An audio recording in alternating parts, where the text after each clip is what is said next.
close till I get up. Time is barely on our side. I don't wanna waste what's left. The storms we chase are leading us, and love is all we'll ever trust. Yeah, no, I don't wanna waste what's left. And on we'll go, through the wastelands, through the highways, till my shadow turns to sun rays. And on we'll go, through the wastelands, through the highways, and on we'll go.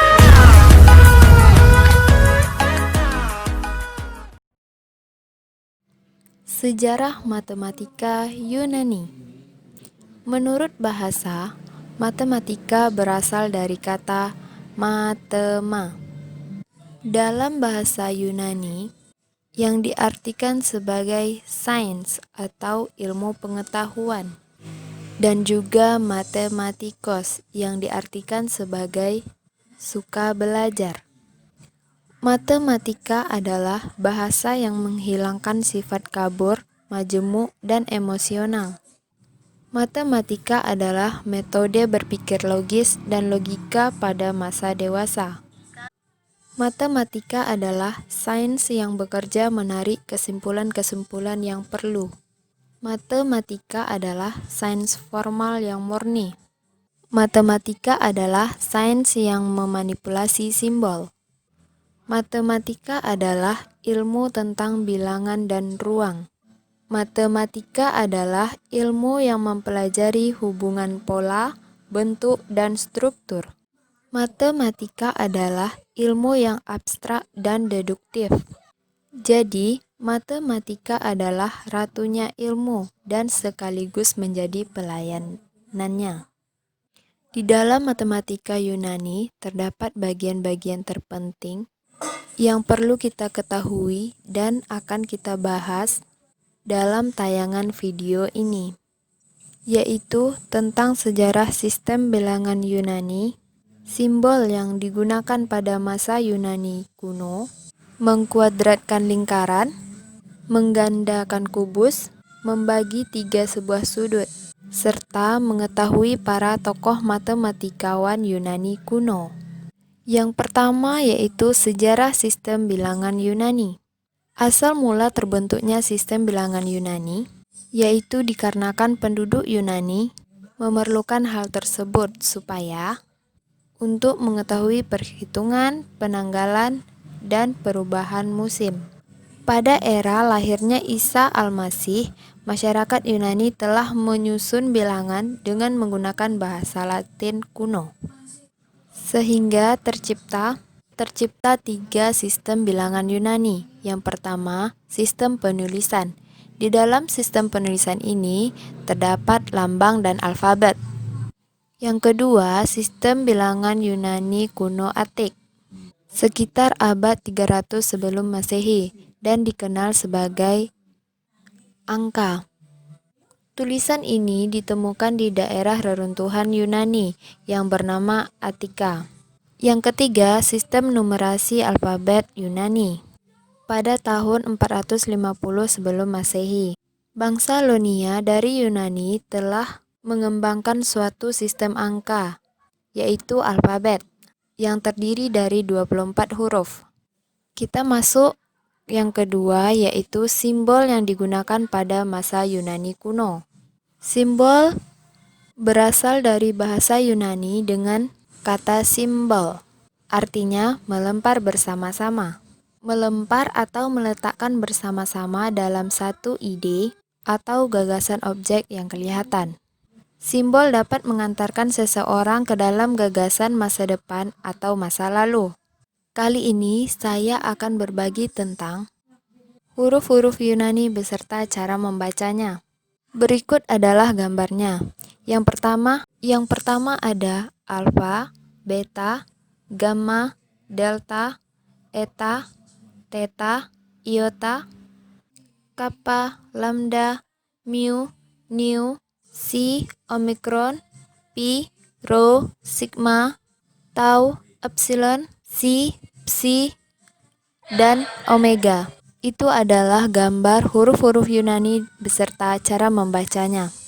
Yang ketiga, kita masuk pada mengkuadratkan lingkaran. Salah satu tulisan matematika tertuang dalam Papyrus Wright. Apakah Anda pernah melihat tokoh tersebut? Ini dia.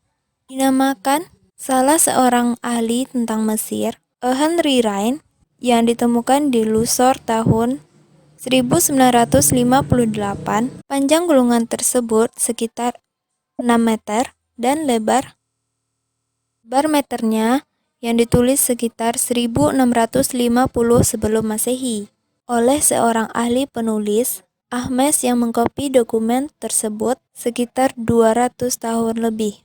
Pembuatan data Papyrus Wright dibuat pada tahun 3400 sebelum Masehi. Pada Papyrus Wright, Ahmes menerangkan peraturan adalah harus memotong dari diameter lingkaran dan membangun kuadratnya pada tempat yang tersisa.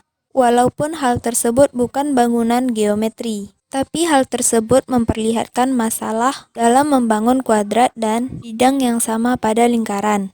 Hal itu adalah perkiraan yang harus sesuai pada nilai 3,1605 daripada 3,14159. Sekarang kita masuk yang keempat, yaitu menggandakan kubus. Menggandakan kubus juga dikenal sebagai masalah geometris kuno.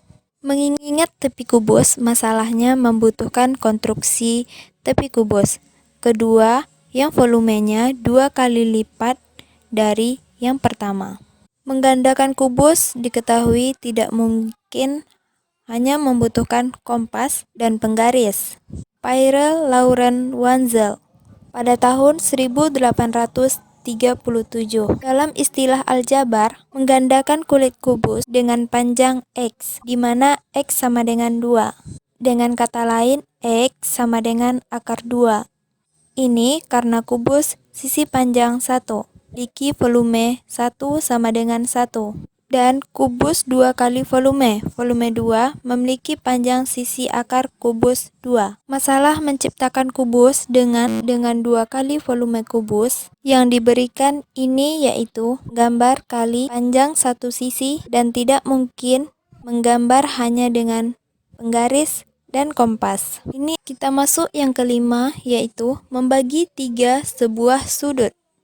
Ada 3 masalah klasik matematika Yunani kuno yang mempengaruhi perkembangan geometri. Masalah tersebut adalah mengkuadratkan lingkaran, menggandakan kubus, dan membagi 3 sebuah sudut. Yang pertama, Pappus. Dalam matematika collection tertulis, ketika ahli geometri dahulu mencari cara membagi sudut rektiliner menjadi 3 bagian yang sama, mereka tidak mampu. Dan 3 jenis masalah dalam geometri yang dikenal dengan plane, solid, dan linear. Plane adalah sebuah masalah yang dapat dipecahkan dengan garis lurus dan lingkaran. Solid adalah masalah yang dipecahkan dengan menggunakan satu atau lebih bagian dari kerucut. Dan masalah linear, para ahli geometri tidak mampu untuk memecahkan masalah yang tidak biasa dengan bagian dari kerucut. Hippocrates lahir di Chios pada tahun 460 sebelum Masehi, yang menurut dia segmen-segmen yang mempunyai ratio sama dengan kuadrat-kuadrat alasnya. Hippocrates mendemonstrasikan teoremanya ini dalam memperdekatkan bahwa luas 2 lingkaran adalah berbanding lurus dengan kuadrat diameternya. Sekarang kita masuk yang terakhir, yaitu mengenal matematikawan Yunani kuno. Pertama, Thales. Thales dilahirkan di Miletus. Thales merupakan matematikawan yang mengemukakan 5 teorema geometri. Kedua, Pythagoras. Hasil penemuan Pythagoras adalah bilangan bersahabat dan bilangan sempurna. Yang ketiga, Anaxagoras. Anaxagoras dilahirkan di Clazomenae. Anaxagoras menerbitkan buku yang berjudul On Nature.